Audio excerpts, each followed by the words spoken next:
Hello जय हिंद साथियों, स्वागत है आप सभी का सत्या एक्सेलेंट यूट्यूब चैनल पे। आज हम सॉल्व करने वाले हैं ITI first year electrician theory का पेपर, जो कि 22 अक्टूबर 2021 को जो पेपर हुआ था आईटीआई फर्स्ट ईयर वालों का, उनका पेपर मैं यहाँ पर सॉल्व करने वाला हूँ। और जितने भी छात्र कल की डेट में गए थे एग्जाम देने, वो सभी लोग यहाँ पर देख के मिला सकते हैं कि हमारे कौन से क्वेश्चन का आंसर सही है। और यदि आप पीडीएफ भी प्राप्त करना चाहते हैं तो पीडीएफ का लिंक मैं आपको इस वीडियो के डिस्क्रिप्शन में दे दूंगा, आप वहाँ से जाकर देख सकते थे। तो दोस्तों, ज़्यादातर जो क्वेश्चन छात्रों द्वारा बताए गए थे कि सर ज़्यादातर क्वेश्चन जो है यहाँ पर ट्रांसफार्मर चैप्टर से पूछे गए। तो जितने भी छात्रों ने ट्रांसफार्मर चैप्टर से क्वेश्चन बताए, सबको मैं एक और कर दिया हूँ, मतलब कि बिल्कुल क्रम से कर दिया हूँ, ताकि आपका थोड़ा भी ध्यान इधर उधर ना जाए। बाकी और भी क्वेश्चन अदर भी यहाँ पर चैप्टर से पूछे गए थे, जो मैं यहाँ पर कुछ क्वेश्चन कवर किया हूँ। तो जितने भी छात्रों का अभी तक एग्जाम नहीं हुआ है, वो डेली यहाँ पर क्वेश्चन पेपर पाना चाहते हैं, तो नीचे आपको एक रेड कलर का बटन दिख रहा होगा सब्सक्राइब वाला, उसको दबाकर बगल में घंटी वाला आइकन को दबाकर ऑल नोटिफिकेशन पे क्लिक कीजिएगा। आपको हर एक पेपर की जानकारी सही समय पे मिलती रहेगी। तो चलिए क्वेश्चन स्टार्ट करते हैं क्वेश्चन नंबर 1 से, जिसमें पूछा गया था कि ट्रांसफार्मर में किसका प्रयोग करने से एडी करंट तथा हिस्टैरिसीस लॉस को कम किया जा सकता है। जैसे कि ऑप्शन इसमें दिया था कंटेनर, वाइंडिंग, टर्मिनल्स और कोर, लेकिन इसमें आपका सही हो जाता है बी ऑप्शन, जिसको वाइंडिंग के नाम से जाना जाता है। तो जितने भी छात्रों ने बी ऑप्शन मार के आया वाइंडिंग, उनका बिल्कुल करेक्ट आंसर हो जाता है। आगे देखते हैं क्वेश्चन नंबर 2 को, जिसमें पूछा गया था कि प्राइमरी वाइंडिंग के लिए किस तार का प्रयोग किया जाता है। ये भी आपका मोस्ट इंपॉर्टेंट है दोस्तों। देखिए, प्राइमरी वाइंडिंग के लिए हमेशा सिलिंड्रिकल वाइंडिंग का प्रयोग किया जाता है। अब आपके दिमाग में होगा कि ये प्राइमरी वाइंडिंग का क्या मतलब है, तो ट्रांसफार्मर में प्राइमरी वाइंडिंग की यहाँ पर बात किया जा रहा है। तो ट्रांसफार्मर में प्राइमरी वाइंडिंग के लिए हम सिलिंड्रिकल वाइंडिंग का प्रयोग करेंगे, इसको नोट कर लीजिएगा। आपका सही हो जाता है ए ऑप्शन, बिल्कुल करेक्ट आंसर।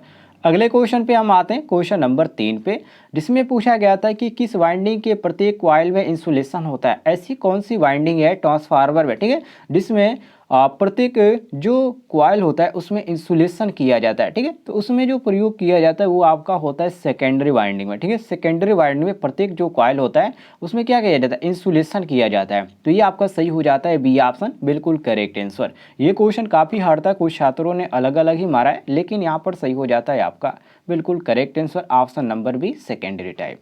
आगे देखते हैं क्वेश्चन नंबर 4 में, ये भी ट्रांसफार्मर से पूछा गया था कि ट्रांसफार्मर के किस भाग से वोल्टेज दी या प्राप्त की जाती है। मतलब ट्रांसफार्मर के कौन से भाग से हम जो वोल्टेज है उसको प्राप्त कर सकते हैं या ले सकते हैं, बात एक ही है, सॉरी दी जा सकती है। ठीक है, दी या प्राप्त की जा सकती है, समझ सकते हैं आप।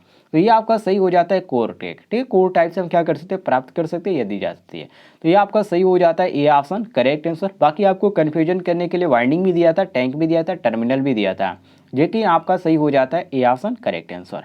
आगे देखते हैं क्वेश्चन नंबर 5 पे, जिसमें क्वेश्चन नंबर 5 में पूछा गया था कि अधिक वोल्टेज तथा कम आउटपुट के लिए किस ट्रांसफार्मर का योग किया जाता है, मतलब प्रयोग किया जाता है। कोर टाइप का या सेल टाइप का या बैरी टाइप का या कोई नहीं। तो साथियों, यहाँ पर सी ऑप्शन सही हो जाता है आपका बैरी टाइप का। तो हम क्वेश्चन के अनुसार सी ऑप्शन करेक्ट आंसर मारेंगे। आइए क्वेश्चन नंबर आते हैं हम 6 पे, जिसमें पूछा गया था क्वेश्चन नंबर 6 में कि किस ट्रांसफार्मर का प्रयोग कम वोल्टेज व अधिक आउटपुट के लिए किया जाता है। कोर टाइप का या सेल टाइप का या बैरी टाइप का या कोई नहीं। तो साथियों, यहाँ पर आपका सही हो जाता है सी ऑप्शन, बैरी टाइप का। ठीक है, सी ऑप्शन आपका करेक्ट आंसर हो जाता है। अगले क्वेश्चन पे हम आते हैं क्वेश्चन नंबर 7 पे।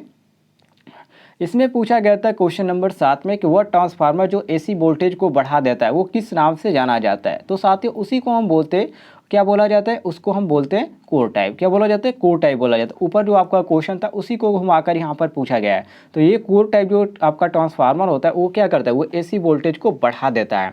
तो हम क्वेश्चन के अनुसार डी ऑप्शन करेक्ट आंसर मारेंगे। आगे देखते हैं हम क्वेश्चन नंबर 8 पे, जिसमें यहाँ पर क्वेश्चन नंबर 8 में पूछा गया था, थोड़ा सा लंबा क्वेश्चन है, मैं इसको जूम कर देता हूँ। ये देखिए, इसमें पूछा गया था साथियों कि किस ट्रांसफार्मर के द्वारा अधिक एसी वोल्टेज को कम एसी वोल्टेज में परिवर्तित किया जाता है, स्टेप डाउन को या स्टेप अप को या कोर टाइप को या कोई नहीं। तो साथियों, इसमें आपका डी ऑप्शन सही हो जाता है, इसमें से कोई भी ऑप्शन सही नहीं है, ध्यान रखिएगा। किस ट्रांसफार्मर के द्वारा अधिक एसी वोल्टेज को कम एसी वोल्टेज में परिवर्तित किया जाता है, इसमें से कोई भी ऑप्शन आपका सही नहीं होता है। आगे देखते हैं क्वेश्चन नंबर 9 में। जिसमें पूछा गया था कि डिस्ट्रीब्यूशन ट्रांसफार्मर की रेटिंग कितनी होती है। डिस्ट्रीब्यूशन ट्रांसफार्मर की दोस्तों जो रेटिंग होती है वो 220 केवीए से अधिक होती है। कितना? 220 केवीए से अधिक होती है। यहाँ पर आपका सही हो जाता है ऑप्शन नंबर डी, बिल्कुल करेक्ट आंसर। सभी लोग मिला लीजिएगा। आगे देखते हैं हम क्वेश्चन नंबर 10 पे, जिसमें क्वेश्चन नंबर 10 में पूछा गया था, मोस्ट इंपॉर्टेंट क्वेश्चन है कि 200 केवी से अधिक रेटिंग के लिए किस ट्रांसफार्मर का प्रयोग करते हैं। ऊपर ही वाला क्वेश्चन था आपका, तो इसी में आपका जो सही हो जाता है साथियों ऑप्शन नंबर यहाँ पर आपका सही हो जाता है ए, जो कि डिस्ट्रीब्यूशन ट्रांसफार्मर आपका यहाँ पर दिया गया है, ये आपका सही हो जाता है। मिला लीजिएगा सभी लोग। आगे देखते हैं क्वेश्चन नंबर 11 को, जिसमें पूछा गया था 11 में कि कंडक्टर के चुंबकीय फ्लक्स में घूमने से क्या उत्पन्न होता है, विद्युत या पानी या तेल या कोई नहीं। देखिए इस तरह के यहाँ पर क्वेश्चन दे रहा है, ऑप्शन दे रहा है कि आप कंफ्यूज हो जाएंगे।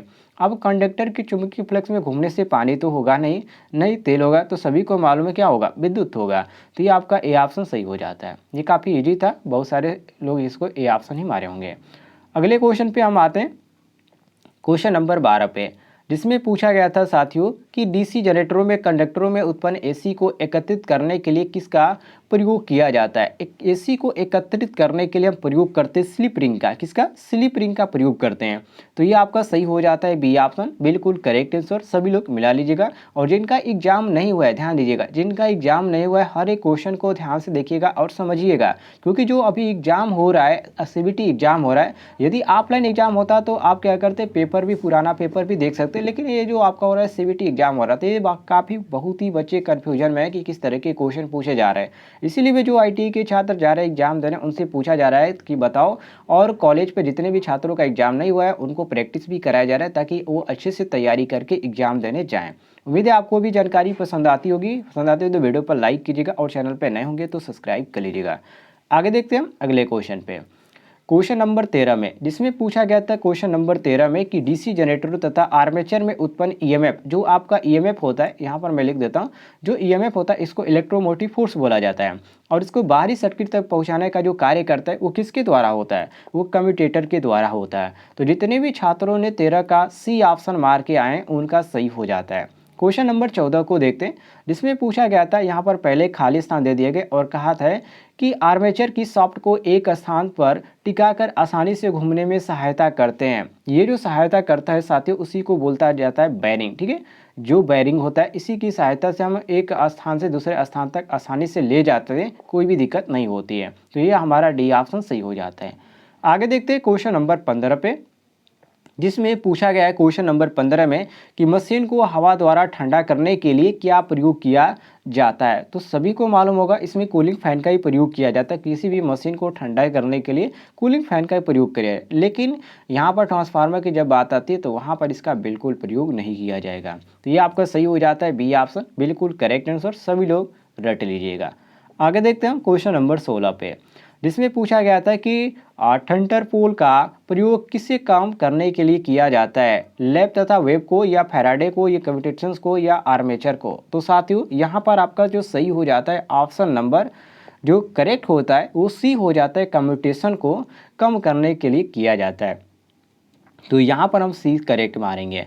आगे देखते हैं हम क्वेश्चन नंबर 17 को। ये काफ़ी छोटा क्वेश्चन था और काफ़ी इजी भी क्वेश्चन था।